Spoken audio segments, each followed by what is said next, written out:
Assalamualaikum warahmatullahi wabarakatuh. Kembali lagi di Learning Journal mata kuliah Public Speaking bersama saya Hairani Zahra Nasution dengan NIM 22134008 dari kelas BKI 6A. Pada Learning Journal kali ini saya akan menceritakan kegiatan perkuliahan pada pertemuan ke-9 mata kuliah Public Speaking yang dilaksanakan pada hari Selasa tanggal 29 Maret tahun 2025. Sebelumnya, pada pertemuan ke-8 kami telah melaksanakan UTS atau ujian tengah semester. Pertemuan ke-9 ini dimulai pada pukul 10.00. Karena satu dan lain hal, Bapak dosen pengampu kami yaitu Bapak Adi Kusuma tidak dapat membersamai kami dalam pertemuan ke-9 ini. Bapak Adi Kusuma mengabsen terlebih dahulu satu persatu mahasiswanya.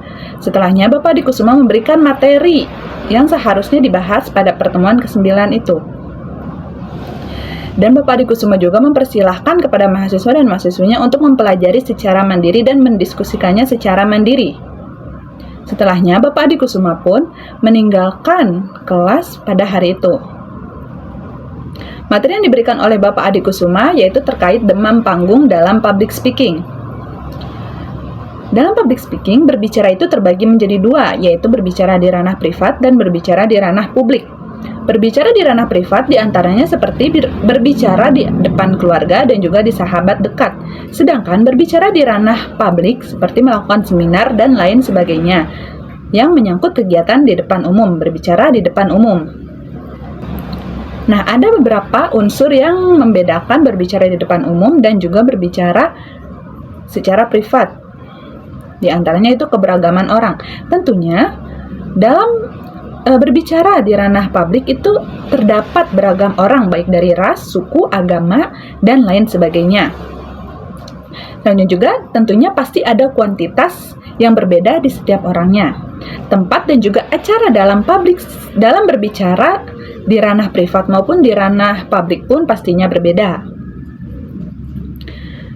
Nah, untuk berbicara di ranah privat sama pentingnya dalam berbicara di ranah publik, karena berbicara di ranah privat ini bisa dijadikan sebagai pelatihan untuk nantinya melakukan atau berbicara di depan umum. Dalam komunikasi itu ada beberapa prinsip yang harus dipegang oleh seorang public speaker.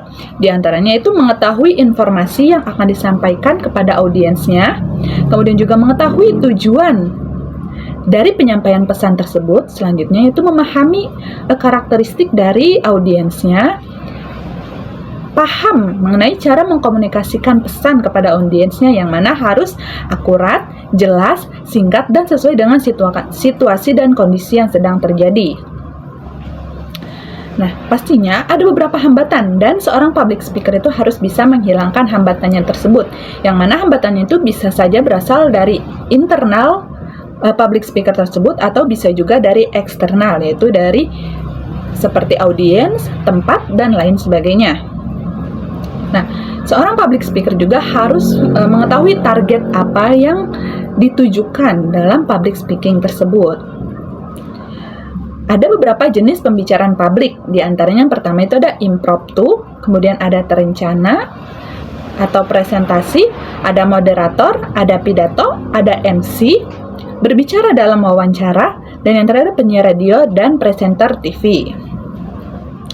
Nah, pembicaraan impromptu adalah pembicaraan yang dilakukan secara dadakan tanpa persiapan. Dalam situasi ini, public speaker hanya memiliki dua pilihan, yaitu maju berbicara dengan berani atau menolak hal tersebut. Seorang public speaker tentunya tidak disarankan untuk menolak kesempatan berbicara di depan umum, karena hal itu bisa menambah jam terbang kita dan juga menambah pengalaman dari public speaker tersebut.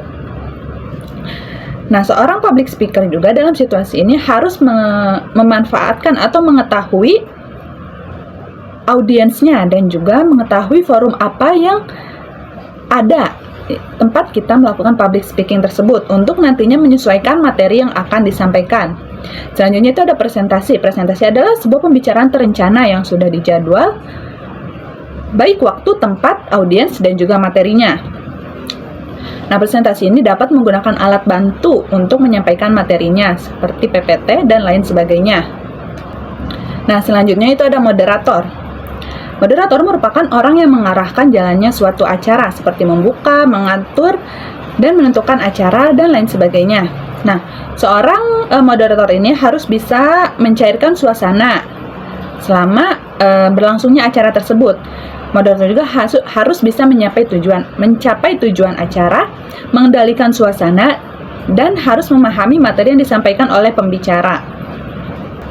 Selanjutnya itu ada pidato. Pidato terbagi menjadi beberapa jenis. Yang pertama yaitu ada pidato pemaparan informasi, kemudian juga ada pengarahan dan pemberian motivasi, ada juga pidato dalam serah terima jabatan, dan juga menerima serta memberikan toast.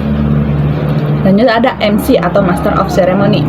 MC ini berbeda dengan moderator karena MC tidak bisa mengintervensi isi dari acara tersebut. Sedangkan moderator itu memiliki kebebasan dalam penyampaian intervensi dari acara tersebut. Selanjutnya ada berbicara dalam wawancara. Berbicara dalam wawancara ini terbagi menjadi dua, yaitu sebagai pewawancara dan sebagai yang diwawancara. Sebagai pewawancara, kita harus bisa bersikap netral, memberikan pertanyaan yang sesuai dengan kebutuhan, serta tidak menyudutkan audiens atau narasumber. Sedangkan sebagai yang diwawancara, kita harus fokus dalam menjawab pertanyaan yang diberikan oleh interviewer atau pewawancara agar dapat memberikan kejelasan bagi interviewer tersebut. Ada beberapa resep sukses untuk melakukan presentasi. Yang pertama yaitu melakukan riset, latihan penampilan, dan juga tidak tegang atau rileks. Nah, ciri-ciri presentasi itu bersifat formal, matang dan terencana, ditentukan tempat, waktu, dan materinya, menggunakan alat bantu dan juga alat peraga, dibantu oleh moderator, ada sesi tanya jawab dan melakukannya sesuai dengan tujuan. Dalam melakukan public speaking, tentunya kita pasti mengalami demam panggung. Demam panggung adalah perasaan gugup yang luar biasa yang dialami oleh seorang public speaker. Biasanya orang yang demam panggung itu akan mengalami sesak nafas, kemudian juga ketegangan fisik, sakit perut, dan lain sebagainya. Hal ini akan berakibat pada nada berbicara kita yang berubah, terus juga kehabisan nafas, kehilangan suara, dan konsentrasi, serta macet dalam berbicara. Nah, demam panggung ini diakibatkan oleh kurangnya pengalaman dari si public speaker tersebut.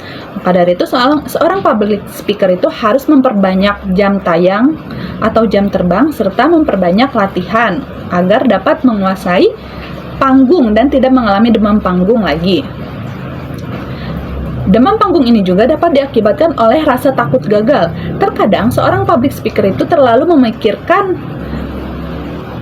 audiensnya. Public speaker khawatir apa yang dia sampaikan itu tidak sesuai dengan ekspektasi dari audiensnya tersebut. Padahal dalam menyampaikan public speaking atau melakukan public speaking, kita harus fokus dalam penyampaian materi. Apabila kita merasa gugup, kita cukup menganggap bahwa audiens tersebut adalah teman dekat kita, agar kita tidak merasa gugup dan tidak merasa grogi, serta lancar dalam menyampaikan materinya. Ada beberapa tips untuk menangani demam panggung, diantaranya itu menyiapkan diri sebaik mungkin dan berlatih sebanyak mungkin. Kita dapat melakukan latihan dalam presentasi tersebut atau dalam berbicara di depan umum tersebut dengan berbicara di depan kaca ataupun berbicara dengan orang terdekat. Ketika kita tidak bisa menatap mata audiens kita, maka kita bisa mengalihkan pandangan kita ke hal lain seperti jidat, pundak, atau yang lainnya. Tentunya kita juga harus berdoa sebelum melakukan public speaking. Nah, perlu diketahui, rasa takut dalam melakukan public speaking itu adalah sebuah hal yang wajar, karena itu adalah sifat yang manusiawi. Nah, yang perlu kita lawan untuk rasa takut ini, yang pertama yaitu melawan diri sendiri. Kita harus bisa melawan diri kita sendiri, agar nantinya diri kita pun dapat membantu kita untuk melawan rasa takut itu. Tetapi rasa takut itu jangan dihilangkan seluruhnya. Kita juga harus memiliki rasa takut terhadap sesuatu yang memang seharusnya ditakutkan. Hanya itu materi mengenai demam panggung yang bisa saya sampaikan. Kurang dan lebihnya mohon maaf. Saya Hairani Zahra Nasution dengan NIM 221340008 dari kelas BKI 6A pamit undur diri. Wassalamualaikum warahmatullahi wabarakatuh.